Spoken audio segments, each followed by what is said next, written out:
My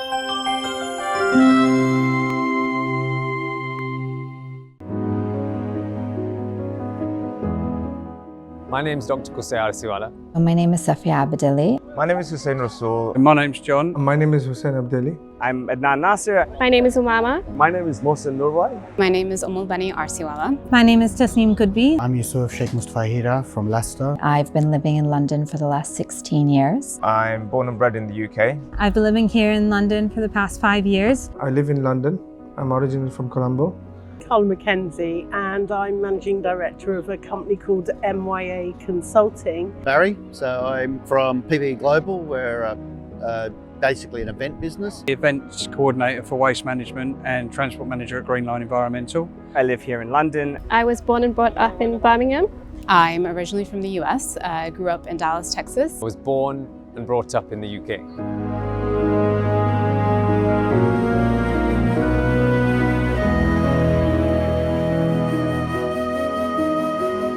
Personally, growing up, whilst I was at school, I was lucky enough to see the masjid be built in Northolt in London.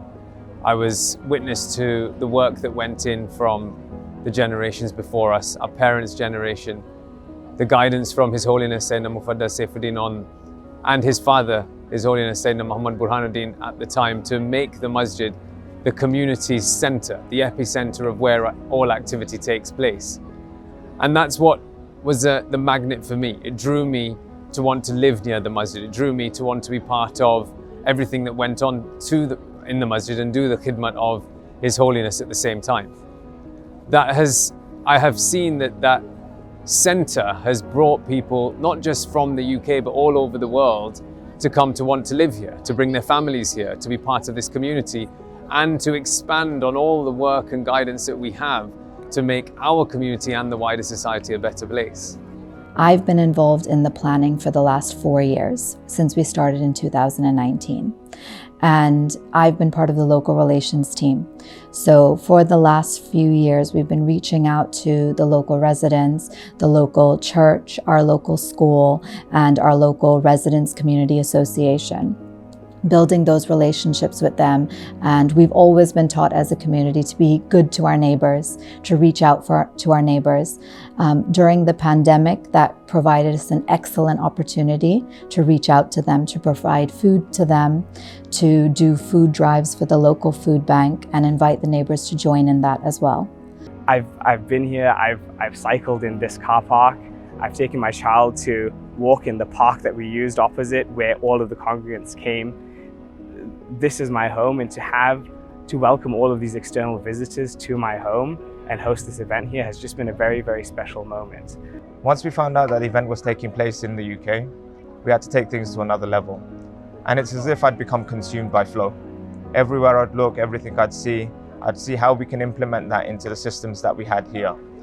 Traditionally, across the board, yes, things took place over other cities and other places for Ashara Mubaraka and the magnitude of people that would attend at the time. But we knew in the UK it would be slightly different. Different in the sense that we have different rules, different regulations that we need to adhere to here. We have to be mindful of the communities surrounding the mosque, surrounding the masjid area, and also the personnel of people that are coming and the way that we wanted them to actually flow into the complex so they can move swiftly, safely, and reach their destination in order to listen to the sermons. So the environmental team as a whole, we had 3 to 4 main kind of functions. One is the waste, making sure the waste was disposed of responsibly. Then we had the pest control, sanitization, making sure that the whole event area was hygienically cleaned, sanitized, so that there was no pests as well as no diseases that could spread. Also, we had external labor, making sure that all the areas were clean, including our volunteers from all aspects of life joining in to make this happen. Waste management on any event is challenging. People see a bin and just put the rubbish inside it. Segregation on the scale that we had at this event is very challenging. We set up bins and banners and tried to separate with different colour bigger bins to make sure the waste was segregated. It's been a really interesting journey because the kitchen is amazing. We're cooking traditionally but applying modern science and techniques and things like ventilation, separation and so on. And the community have been really intrigued by our kitchen. So we've been doing quite a few tours in between cooking to show people how the food and how the kitchen comes together. So some of the things I'm most proud about is the fact that we've actually been able to get it to a stage where you guys can have the event. So I'm really happy that you guys have been able to come and enjoy it and what hopefully seems like a very good, well-organised event. So I'm very proud that we've been able to get to that in what we have. My experience with the community has been fantastic. So I've been able to participate in a number of times here. So I went into one of the sermons a couple of days ago and was able to experience that, see His Holiness give his sermon, experience what the community's feeling. So I got into this role back in 2019. I was asked to do it, I think, because I've been involved with the kitchen for probably 20 plus years. I didn't think much about it. I thought, yeah, we'll just do it, you know, like anything in life. But as soon as we started putting a lot of work behind it, we realized that the task was immense. You know, there's everything from not just the building of the structures, putting the utilities together, establishing a team, a core team that's going to run it, a secondary team that's going to be around it and run all the sub areas, and then a tertiary team which is going to be involved in delivering probably what you describe operationally as a factory. It's like a food cooking factory. And when it's running at significantly high pace, and there's a lot of uncertainty around things going wrong. So safety is a big concern as well. So mainly with the external security, we talked to different host cities from the past and what the arrangements they'd made with external security and what their main aim was. And it was mainly there to help with flow management, to make sure the safety of all of the congregation was met, all the needs were met in terms of flowing them from different, let's say, car parks, from public transport, from drop-off zones, to make sure that there wasn't any accidents that happened, that they were flowing safely, crossing over roads, making sure they were going in the right directions according to the signage that we all had in place. And it was mainly there just to facilitate the movement rather than anything restrictive. And that was the role that we made sure that they were able to take. So I think the key highlights of Ashara Mubaraka are how we treated the people that came. I've had so much feedback from different people, people from the US, people from India, people from Cairo, people from Colombo, and all of them have said that it has been such a relaxed environment, that everyone here has welcomed them with open arms.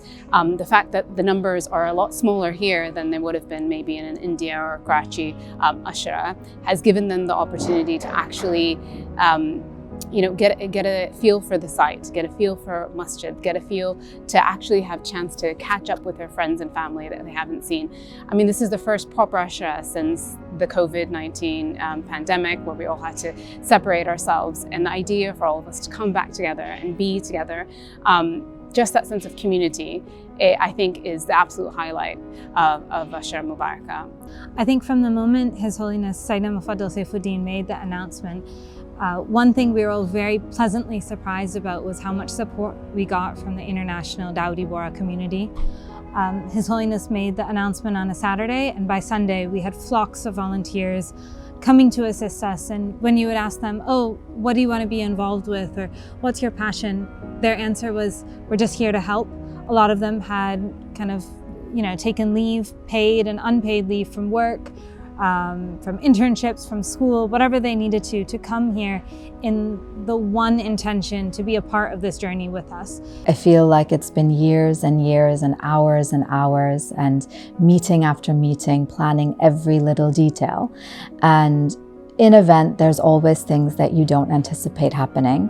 But I think as a team, we've been so solid and we've been so supportive, and there's never been an issue that anyone has dealt with where they haven't been able to reach out to another team member and say, look, this has happened, can you help me? Being born and bred in London, I've lived through how this community is developed. We used to start having our sermons in a hall, and then we moved to a bigger hall, and then eventually we were blessed with having the mosque here in Northolt. And one of the key things I remember that Syedna Mufaddal said at the time was, if you build a mosque, we'll do Ashara here. And living that dream for the last 40 years, now seeing it become a reality, it's something that still, even today, it's uncomprehendable. We can't imagine that it's actually happened here. Syedna Muhammad Burhanuddin, having come to our country so many times and so often, for me growing up here as part of this UK community, has just almost ingrained in us that, you know, now it feels like we know what we were being readied for. And all of that experience and all of the preparation that goes into any event where His Holiness presides over, it came to a culmination for this one, where we could use our best practices, we could reach out to our pool and our network of talent. In 2019, we did our original bid, and we did a lot of prep work from a council point of view, interacting with the local council, interacting with our local residents, doing a lot of prep work in terms of safety and regulations. Unfortunately, in 2019, we were not successful. But a lot of the learnings that we had at that stage gave us such a good foundation to start with, so that when we did have the intention of doing it this year, we weren't starting from scratch.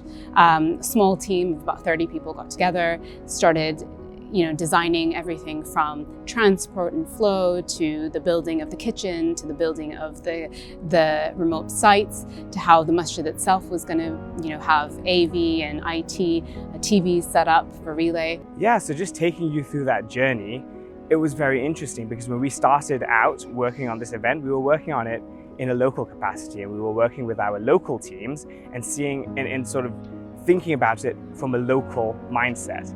And when we had the international teams come in, they brought in this wealth of knowledge, but also this style of working that was slightly different to what we were used to. Working with the Dawoodi Bohra community has been a pleasure. It's opened my eyes. I've learnt a lot, and I've realised how important it is to the community. Having Ashara Mubaraka in London is a point in everyone's memory that they'll never be able to forget. And the way that it's brought the community together, it's pulled people, from their bootstraps, it inspired people to move out of their comfort zones, to engage with one another on a way that they hadn't before. And that type of community spirit is probably one of the best blessings His Holiness could have given us, because it just makes the entire community stronger, and it makes all of our initiatives going forward so much stronger and so much more empowered. And that's a gift that only Ashara Mubaraka could give us all. So basically this event allowed us to have all the people with a single focus coming together to achieve what is most important to all of them. That focus gives us an opportunity to deliver at a level of excellence that is normally not seen in a workplace environment.